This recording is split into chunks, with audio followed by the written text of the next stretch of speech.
Metaldeck de Acesco, el entrepiso que se adapta a todo tipo de estructura, presenta En la Hora de la Verdad, a través de Radio Red, hoy en la historia.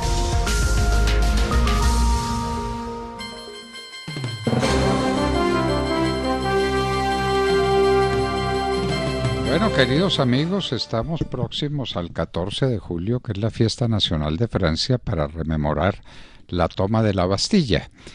Quienes no son especialistas en el tema de la Revolución Francesa creen que realmente este es el comienzo de la Revolución, ¿no? La Revolución había empezado antes, cuando el monarca Luis XVI, aconsejado por su gente, había resuelto convocar los Estados Generales, que no se reunían hacía siglos, pero que le permitirían al rey buscar a través de la aprobación de los Estados Generales, donde tenía 2 de 3 votos seguros: el voto de la aristocracia, el voto de la parte religiosa de los sacerdotes y de los obispos católicos, y finalmente la parte del pueblo que era 1 de 3. Luego la decisión de los Estados Generales estaba segura porque eran 2 de 3. Los aristócratas o la nobleza, como ustedes quieran, la parte del clero, que podría enfrentarse eventualmente a unos representantes de los Estados Generales que no estuvieran de acuerdo con lo que se les proponía. Pero ahí empezó Troya, cuando convocaron a los Estados Generales y los Estados Generales dijeron: nosotros somos soberanos, y somos soberanos por encima de lo que quiera decir la nobleza, por encima de lo que quieran decir los miembros del clero, porque somos el pueblo. Entonces ahí es donde empieza realmente la Revolución Francesa, bastante antes de la toma de la Bastilla. Esos antecedentes de la Revolución son bastante complicados, porque el tercer estado, movido por el abate Sieyès, mire usted, por un cura que normalmente debería estar de parte del clero, se pone del lado del pueblo, y entonces dice: ¿qué es el tercer estado?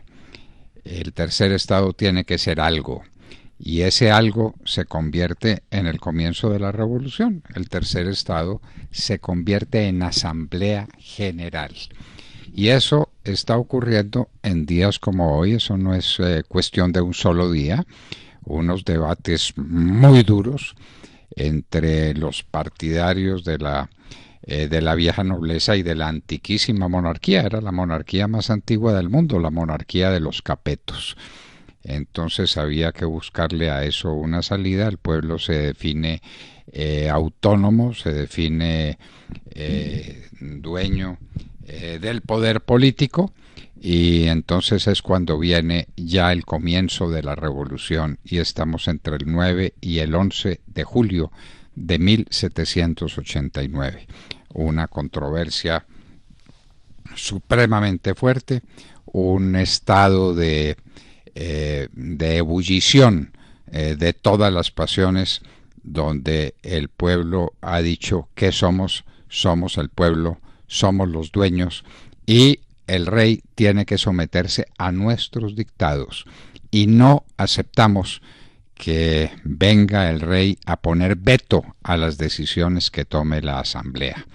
Y ahí es donde empiezan a surgir los grandes héroes de la Revolución Francesa. Mirabeau, por ejemplo, el más grande orador de todos los tiempos, desde Demóstenes y desde Cicerón, es lo más probable.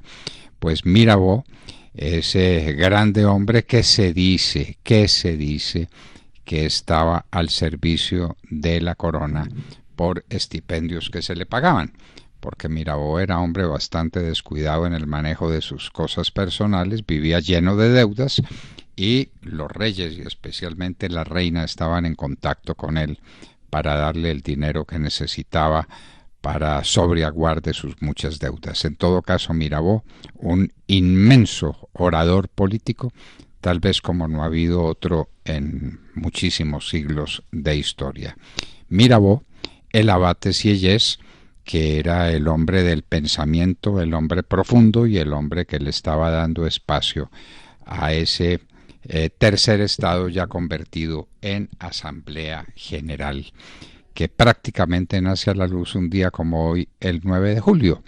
De manera que el 14 no es una explosión aislada de un estado de alma eminentemente conflictivo y contrario a una monarquía, contrario relativamente.